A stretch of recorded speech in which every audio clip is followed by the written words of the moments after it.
Let me just clarify. This is basically a second EU referendum that you want. I must ask, as an unelected peer sitting in the House of Lords, why are you trying to overthrow the biggest democratic vote in British history? Thank you for that softball.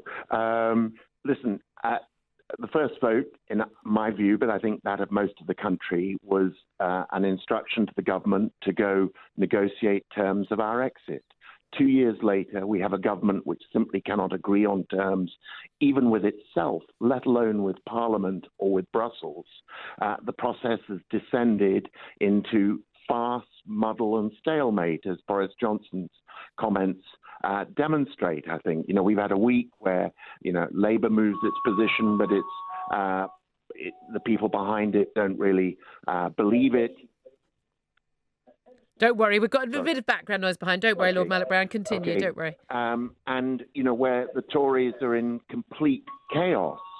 So, in that context... You thought you'd add to the chaos? No, we're trying to offer a way to resolve something which risks holding Britain hostage for years to come. Okay, so you're saying that, look, if we had a second referendum on the actual terms, and people are talking about it, it's called the people's vote, and that's the line that everyone's using, because, not second referendum, we're not going back on the last one, we're just going to ask for people's view on the detail. The idea is that we'll get some sort of clarity, maybe a bigger majority of some sort in one direction, and so the government has a strong mandate. Do you believe the government currently, I'm with you on all of the criticisms that Boris has made and that you and your group have made of the government's handling of these negotiations, but are you of the view that that there is a particular percentage point which would mean that the government does have a mandate or doesn't have a mandate? Because I was of the view that 52% was bigger than 48%, and therefore there is already a mandate for this government to deliver Brexit. A mandate for what? For what kind of Brexit? For leaving the EU. That includes leaving the single market and the customs union. You began this interview, Julia, by saying, let's clarify. And I think,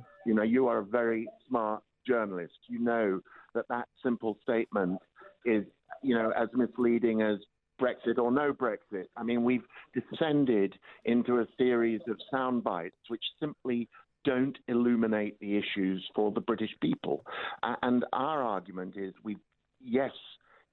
17 million voted to leave, but almost as many voted to stay. And it's produced a completely divided politics, which is gridlocked. So we're saying, Mrs. May, go to Brussels and get your best terms. And by the way, Westminster, let her do it. Leave her alone. Let her go and get her best terms.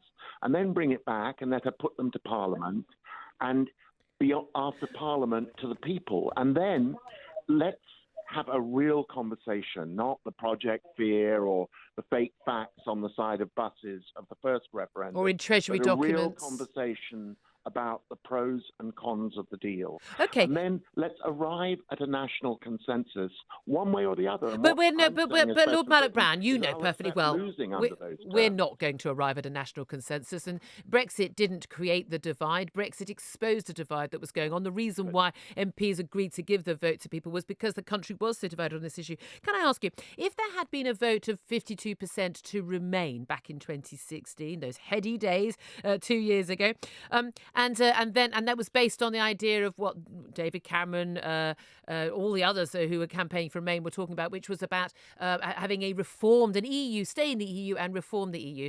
If there had been that 52% vote for Remain, but for reform of the EU, would you want to have a people's vote, effectively a second referendum, on any types of reforms going forward? And if there weren't any reforms from the EU forthcoming, as there never will be, would you have been campaigning, putting all your efforts in, as you are now, into having a people's vote to make sure we had clarity on what we were having going forward within the EU?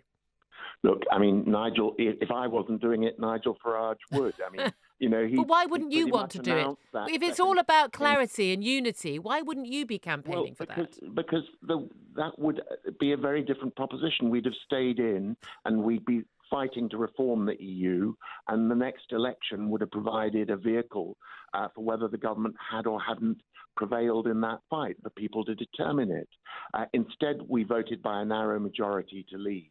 And what has followed is not a clear carrying out of that instruction, but muddle, which is leading to the bleeding out of Britain.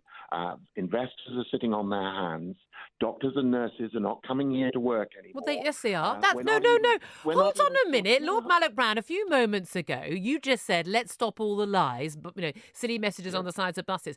It is a simple factual lie, factual statement of mistruth, that the doctors and nurses aren't coming to work in here from the EU. That there's the figures, the official figures do not say that. And you know that.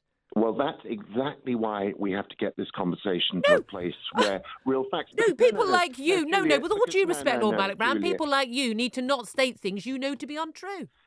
Well, look, if that is the standard, you'd have been off the air for years. Really? What have I ever said that's untrue? Oh, I mean, where to begin? Begin. Feel free to begin. No, because to be honest, I've watched you on Sky News in the evening, you know, laying out your version of newspaper articles, which when you then look at them the next day say very different things. But the point is, you are entitled to do that. You are a polemicist, not a journalist, but a polemicist. I'm not a journalist. On one side of the argument. I'm not a journalist. That's going to come as a surprise to my old journalism tutor. And, and I think we are all, it is fine to have the battle of, ideologies, ideas, whatever. But what the British people are demonstrating in every bit of polling is they want somebody to tell them the facts. Yes, and I've just called you up. You said, you and I both agreed, yes, we need to be discussing the facts. And then you proceeded to tell something you knew to be untrue, and I called you up on it. Sir, you may not think I'm a journalist. I don't think you're a Democrat. Well, with that, Julia, a pleasure to talk to you. Thank you very much. Well, there we are then. I do like to I love that I'm a polemicist, not a journalist. You can be both. It is possible. I'd love to get your thoughts, gentlemen, in the studio. Ross Kempsell, what did you make of that? That was an interesting intervention from Lord Malloch Brown.